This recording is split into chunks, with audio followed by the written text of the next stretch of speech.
Alhamdulillah, salatu wassalamu ala rasulillah wa ala alihi wa sahbihi wa mawala. Allahumma salli ala Sayyidina Muhammad ibni Abdillah amma ba'd. Jemaah subuh yang Allah muliakan, alhamdulillah kita bersyukur pada Allah Subhanahu wa taala.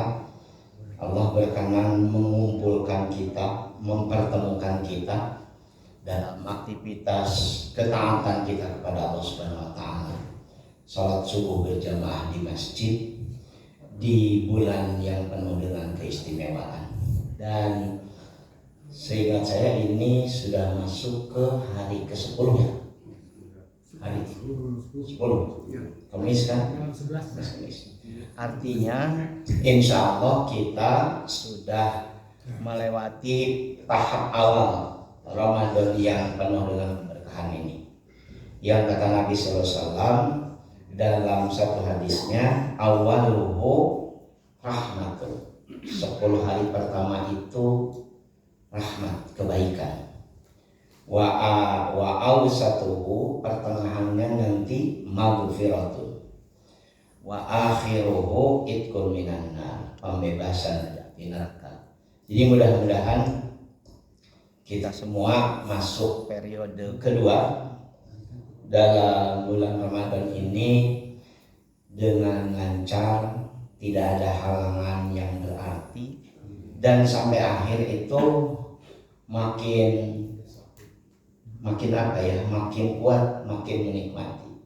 Karena itu saya ingin menyampaikan materi sederhana saja lah, menikmati berpuasa.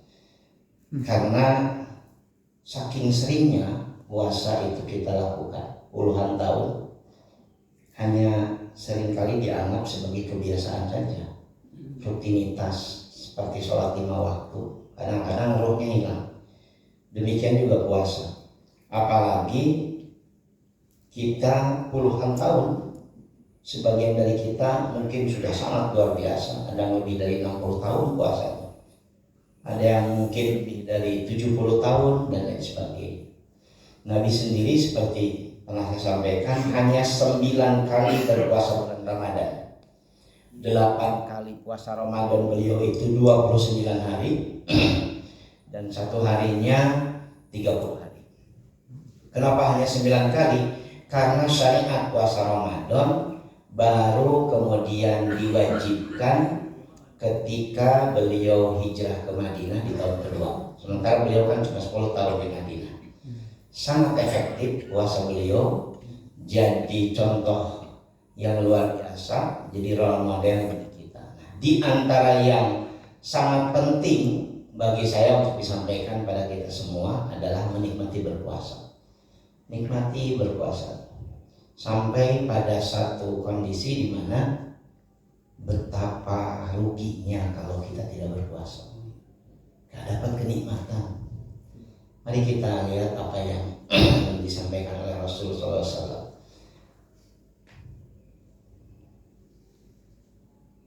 Orang yang berpuasa itu mendapatkan anugerah Allah Subhanahu wa taala. Lewat lisan Nabi, beliau menyampaikan lis-shaimi farhatun inda fitrihi, nanti dalam riwayat yang lain inda iftarihi, wa farhatun inda liqa'i rabbi. Bagi orang yang berpuasa akan mendapatkan 2 kebahagiaan, 2 kegembiraan. Yang pertama, ketika berbuka. Maknanya berbuka itu ketika buka puasa atau nanti ketika berhari raya. Gembiranya luar biasa. Dan yang kedua, gembira ketika bertemu Tuhannya. Di Al-Kausar masjid ini kan tiap maghrib itu buka puasa bersama. Dan terasa betul nikmatnya ya, nunggu menit-menit adzan maghrib itu. Ini adzan yang ratingnya mengalahkan seluruh acara apapun di televisi nasional itu. Ditunggu ratusan juta orang, tunggu seberapa menitnya, luar biasa. Ini kan bulan dimana setiap hari orang demikian rindu adzan maghrib. Biasanya kan adzan maghrib itu biasa, lu bulan puasa luar biasa. Bahkan ada yang setengah jam sebelum minum dan maghrib itu. Kalau orang sudah menyebutkan ngadepaan lincar, semua ngumpul makanannya. Sabar menit dihitung dan sebagainya. Bahkan seolah-olah harus dikalibrasi jam itu. Salilannya itu sebagainya. Dan ketika buka terasa betul menggembirakannya. Sulit saya membayangkannya orang nggak puasa apa kenikmatannya ketika berbuka. Melong-ngariung gitu ya, ikutin. Ya kan susah dibayangkan. Karena itu saya bersyukur, kita bersyukur pada Allah Subhanahu wa Ta'ala diberikan kemampuan berpuasa luar biasa. Ini barangkali kita sepakat bahagianya, nikmatnya ketika berbuka puasa. Tapi ada yang harusnya lebih membahagiakan, yaitu farhat dan indah liqa'i rabbih, kegembiraan ketika bertemu dengan Tuhannya. Ini harus dilatih. Bagaimana kemudian kita memiliki kegembiraan bertemu dengan Tuhan. Gak tiba-tiba soalnya gembira bertemu dengan Tuhan itu. Saya kutipkan penjelasan dalam kitab Tafsir Ibnu Katsir dari 2 ayat Quran. A'udzubillahi minasyaitonirrajim. Lilladzina ahsanul husna wa ziyadah. Bagi orang-orang yang berbuat kebaikan, al-husna, ada pahala terbaik. Yang dimaksud kata Ibnu Katsir adalah surga. Wa ziyadah, plus tambahannya.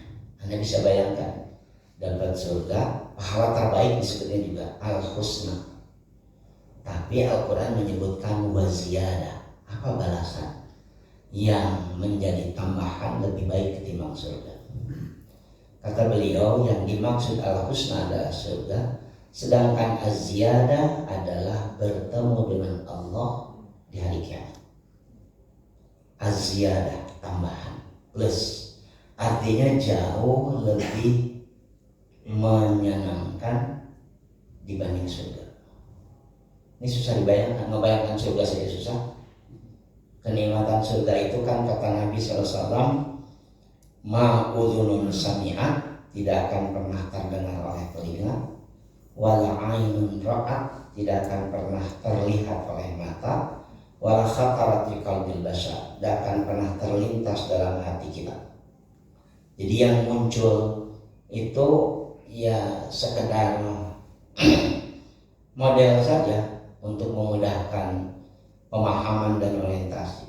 Tapi nanti dalam kenyataannya sulit, nggak akan pernah bisa manusia membayangkan saking nikmatnya. Sekarang Quran menyebutkan nanti ada tambahan bagi orang-orang yang berbuat kebaikan itu, yaitu selain surga, yakni melihat Allah Subhanahu wa Ta'ala. Dalam ayat yang lain tentang surga, Allah menegaskan lahum ma yasha'una fiha waladaina mazid. Bagi mereka semua yang mereka kehendaki di surga itu, waladaina mazid, dan di sisi kami ada tambahannya bagi orang-orang yang masuk surga. Yang dimaksud di sini, Allah akan menampakkan wajahnya pada mereka. Ini penjelasan kitab tafsirnya setiap hari Jumat. Dalam penjelasan tafsir Ibnu Katsir, karena itu Jumat disebut Sayyidul Ayyam, hari yang sangat istimewa. Itulah hari di mana Allah menampakkan dirinya kepada para penghuni surga. Dan tetap saja masih sulit dibayangkan bagaimana nikmatnya bertemu dengan Allah Subhanahu wa Ta'ala. Jemaah sekalian yang Allah muliakan, Suhaib bin Sinan radhiyallahu an menyampaikan bahwa Rasul sallallahu alaihi wasallam menjelaskan tentang hal yang tadi dalam salah satu hadisnya. Idza dakhala ahlul jannatil jannah qala yaqulullahu tabaraka wa ta'ala turiduna syai'an azidukum fayaquluna alam nuqayyid wujuhana alam nudkhilnal jannah wa tanajjana wa tunajjina minan nar qala fayaksiful hijaba fama'atu syai'an ahabbu ilaihim min nadhari ila rabbihim azza wa jalla. Thumma tala hadhil ayah lilladzina ahsanul husna wa ziyadah. Hadis ini juga menjelaskan ayat yang tadi saya sampaikan sebelumnya. Ketika penghuni surga sudah masuk ke surga, Allah kemudian berkata, inginkah kalian sesuatu yang menjadi tambahan dari kenikmatan surga? Penghuni surga itu semuanya menjawab, bukankah engkau telah putihkan wajah-wajah kami, telah menjadikan kami bercahaya? Bukankah engkau telah masukkan kami ke dalam surga dan menyelamatkan kami dari neraka? Allah kemudian membuka hijab yang menutupi wajahnya yang maha mulia, dan penghuni surga tidak pernah mendapatkan kenikmatan yang lebih mereka inginkan daripada melihat Allah Azza wa Jalla. Rasul kemudian membaca ayat tadi, lilladzina ahsanul husna wa ziyadah. Jemaah subuh yang Allah muliakan, memahami hadis ini relatif susah ya dalam literatur yang saya baca, karena mayoritas sahabat Nabi saat itu orang-orang miskin. Mungkin kalau dipersentasekan 80% sahabat Nabi itu orang-orang miskin yang untuk makan sehari-hari saja susah. Sehingga orientasi mereka itu ketika mendengar surga adalah tempat yang demikian rindang, pohon-pohon buah-buahan, kemudian air demikian berlimpah, di mana makanan demikian luar biasa banyak tersedia, dan bagi mereka itu luar biasa kenikmatan, karena sehari-hari mereka adalah orang-orang yang kesulitan memenuhi kebutuhannya, kebutuhan pangan, kebutuhan tempat tinggal dan lain sebagainya. Jadi ketika kemudian oleh Nabi disebutkan ada tambahan bagi penduduk surga selain kenikmatan yang tadi sifatnya dalam tanda kutip materialistis, mereka susah memahaminya. Sehingga kemudian Nabi menjelaskan seperti dalam hadis ini. Jadi Allah yang maha indah menampakkan keindahannya secara langsung kepada penghuni surga, yang dengan itu seluruh kenikmatan materi yang mereka dapatkan itu seolah-olah sirna, tak lagi penting. Bagi kita yang sehari-hari bergelut dengan kebutuhan materi, dan bahkan orientasi kita, hidup kita diarahkan untuk menguasai materi sebanyak-banyaknya, memahami ini lebih susah lagi. Karena barangkali dugaan saya, mayoritas kita sekarang tidak tertarik lagi dengan surga. Karena kalau ada orang ceramah tentang surga, bosan surga, jauh surga, bahkan tidak takut dengan neraka. Kalau orang kemudian cerita tentang neraka juga nggak menakutkan. Saya justru lebih sering melihat bagaimana orang demikian antusias, misalkan menyaksikan pameran mobil mewah yang harganya miliaran sampai puluhan miliar. Bahkan di kalangan sebagian ibu-ibu itu mungkin lebih luar biasa ketika punya tas branded, punya kalung dan lain sebagainya. Ada susahnya. Bisakah kita mendapatkan kenikmatan yang sifatnya tidak materi ketika kita justru menikmati materi luar biasa? Nah, ini yang dilatih. Salah satunya apa yang sedang kita lakukan sekarang. Kalau kita sudah bisa menikmati salat berjamaah, sampai kemudian dari rumah pergi ke masjid, menempuh jarak yang lumayan, nikmat, bolak-balik dan sebagainya. Kita bisa menikmati puasa, bisa menikmati berbagi dengan sesama, mengumpulkan materi demikian banyak, kemudian dibagi-bagi. Itu kan pekerjaan yang dianggap sia-sia, dikumpulkan kemudian dibagi-bagi. Buat apa? Tapi ada orang yang demikian luar biasa menikmati. Dengan berbagi dia merasa hidupnya demikian berharga. Barangkali ini yang kita latih lewat Ramadan ini, kenikmatan yang tidak mungkin diukur dengan materi. Kalau menggunakan contoh yang mudah barangkali ya, Ada banyak orang tua yang ketika bertemu dengan anaknya yang jauh, tinggalnya berjauhan dengan dirinya, ketika bertemu itu bisa demikian luar biasa nikmat, lupa makan, lupa sakit dan lain sebagainya ketika bertemu dengan anak yang demikian dia cintai. Kenikmatan kita untuk bertemu Allah Subhanahu wa taala itu jamaah subuh tidak akan muncul tiba-tiba tanpa dilatih. Sekarang menikmati pertemuan biasa dengan Allah Subhanahu wa taala lewat salat, lewat puasa, lewat tilawah Al-Qur'an, lewat khidmat pada sesama dan lain sebagainya.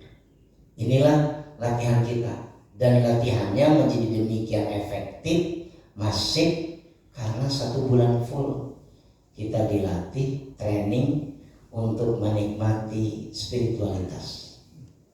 Buka puasa, menikmati tilawah, tadarus, menikmati tarawih dan lain sebagainya.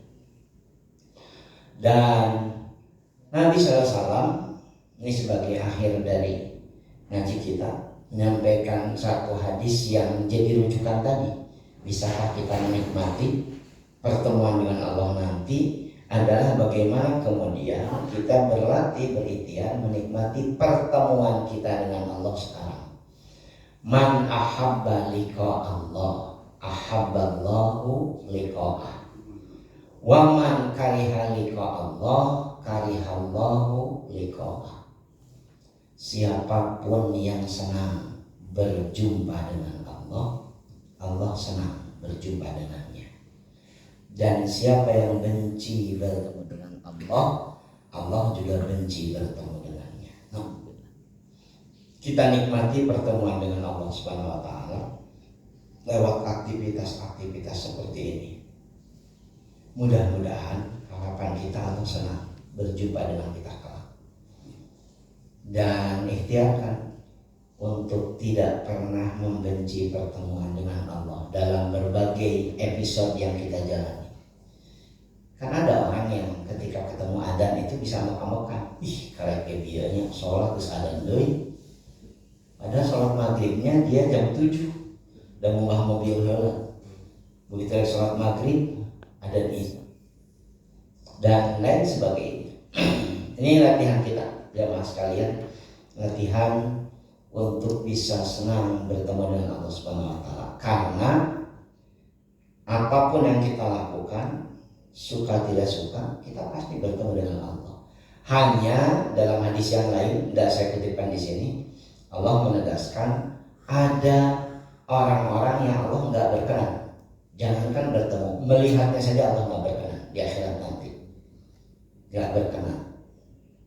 Salah satunya disampaikan oleh Nabi SAW, Innallaha la yanzuru ila suwarikum wa ajsamikum, walakinnallaha yanzuru ila qulubikum wa a'malikum. Sesungguhnya Allah tidak berkenan bertemu, melihat penampilan dan fisik seseorang. Jadi orang yang memperindah penampilannya, hanya terpaku pada tampilan lahiriahnya, memperbaiki fisiknya dan lain sebagainya, Allah nggak berkenan. Yang Allah berkenan pada orang adalah yang memperbaiki niatnya, komitmennya dan amalnya. Jadi orientasi kita terutama di bulan Ramadan masuk ke tahap kedua adalah bagaimana kemudian kita memperbaiki komitmen kita dengan Allah Subhanahu wa taala dan memperbaiki amal kita. Tentu tampilan menjadi hal penting, tetapi bukan itu yang menjadi orientasi kita dalam menjalankan syariatnya. Orientasinya bagaimana kemudian lebih memperbaiki komitmen kita. Karena kalau komitmennya diperbaiki, sepengetahuan saya insya Allah tampilannya akan diperbaiki. Kita tidak mungkin menjadi orang yang mengumbar aurat kalau komitmen kita kepada Allah kuat. Dan mungkin juga kita biarkan orang-orang yang kita sayangi melakukan aktivitas mengumbar aurat kalau komitmen kita kepada Allah kita perkuat dan kita perkuat. Mudah-mudahan manfaat yang saya sampaikan. Kalau ada yang mau menyampaikan pertanyaan, mangga, ada kurang lebih 3, 4, 5 menit. Kalau tidak ada, ya kita doa saja. Mudah-mudahan di 10 hari kemarin Allah menerima seluruh aktivitas ibadah Ramadan kita. Dan mudah-mudahan di sisa Ramadan yang sedang kita jalani Allah memberikan kemudahan pada kita. Ulah dugikan dibaliknya pun tak bisa. Saya ingatkan lagi, walaupun saya yakin lah kita punya komitmen yang kuat. Jangan kebalik. Di awal Ramadannya komitmennya kuat, di tengah ke akhir makin melempem, makin hilang. Kalau cuma hilang dari masjid dan kemudian makin tekun misalkan melakukan ibadah fardiyah di rumah itu bagus. Yang parah adalah hilang dari masjid kemudian pindah ke mall, pindah ke pasar baru, pindah ke dan sebagainya. Ini yang kita perbaiki. Mudah-mudahan bermanfaat yang saya sampaikan. Tadi atas Nanya dulu maka. Hadis pertama kali 10 awal pertama, Ya. 10 kedua, 10 ketiga itu katanya hadisnya enggak kuat. Hadis yang kuat itu berarti dhaif ya. Ini tambahan saja bagi jamaah sekalian. Saya pernah ya mungkin 1 semester lah secara serius belajar mustalah hadis. Jadi menentukan hadis itu dhaif, hasan, sahih, mutawatir itu ada langkah yang serius dan relatif panjang. Ada hadis yang kemudian disebut dengan dhaif. Itu dhaif itu bisa 2 makna. Saya gunakan contoh ya. Pasti hadis ini pernah didengar. Utlubul ilma walau bisin. Tuntutlah ilmu walaupun sampai ke Cina. Hadis itu dari jalur periwayatan disebut dengan sanad dhaif. Tapi terkenal. Dhaif. Kalau terkenal ya terkenal. Maka saya gunakan contoh terkenal. Hadis itu dhaif. Artinya nanti kalau disambung dari periwayat awal sampai ke Nabi, kalau nggak salah ada 2 jalur yang nggak nyambung. Dalam istilah mustalah hadis munqati, putus. Hadis itu dhaif. Dhaif itu secara fikih tidak boleh digunakan rujukan hukum. Kalau untuk fadilah amal, memotivasi orang beramal boleh. Tapi hadis itu matanya, redaksinya tidak bertentangan dengan hadis-hadis lain, tidak bertentangan dengan Al-Quran. Tidak ada satu pun ayat Quran yang melarang orang menuntut ilmu. Tidak ada satu pun hadis sahih yang melarang orang menuntut ilmu. Karena itu hadis itu dhaif sanadnya, sahih matanya. Nanti Anda ketemu hadis yang sahih sanadnya, dhaif matanya. Misalkan ada hadis Bukhari yang menyebutkan bahwa Nabi menyebutkan kalau di hadapanmu ada minuman yang kemudian dihinggapi lalat, maka tenggelamkan. Karena satu sayapnya adalah penyakit, satu sayapnya adalah obat. Saya menanya gampang saja. Kalau sekarang di hadapan bapak-bapak ada minuman, kemudian lalat hinggap, kira-kira dilalapkan, dipijat. Mayoritas kita akan membuang. Karena itulah hadis itu walaupun sanadnya sahih, menurut para ahli hadis sekarang terutama, walaupun tidak semua ahli hadis menyebutkan matanya bermasalah. Gak mungkin hadis itu diterapkan oleh kita. Kenapa? Karena sebagian besar kita atau bahkan semuanya sudah jijik dengan lalat dan sebagainya. Itu tentang hadis. Karena itulah hadis dhaif diperbolehkan digunakan selama dia tidak bertentangan dengan hadis lain dan Al-Quran. Yang kedua, ada hadis yang asalnya kategorinya dhaif, lemah. Tapi karena hadis-hadis lain yang kemudian punya redaksi yang tidak jauh beda, maka hadis itu naik level, disebutnya jadi hasan li ghairihi. Jadi bagus karena ada hadis-hadis lain yang mendukungnya. Kalau ada hadis hasan yang juga ada hadis lain yang mendukungnya, hadis itu naik level jadi sahih li ghairihi. Sahih karena ada hadis-hadis lain. Yang tidak boleh dilakukan oleh kita, motif hadis itu menggunakannya jadi rujukan apalagi rujukan fikih adalah hadis maudhu. Kalau maudhu sebagus apapun hadisnya maudhu, palsu, hadis buatan, hadis pesanan, hadis bikinan. Kalau hadis daif enggak. Dan untuk hadis daif itu sekali lagi ada dua tadi, ada daif sanad silsilah jalurnya, ada daifnya matannya. Nah, hadis yang saya sebutkan tadi, yang pertama tadi awaluhu rahmatun, awsatuhu magfiratun, wa akhiruhu itqun minan nar, itu kurang lebih ya. Saya sepertinya mungkin tidak pas. Kurang lebih 18 hadis. Jadi walaupun dia daif, tapi karena tadi banyak hadis lain yang senada, hadis itu menjadi hasan li ghairihi.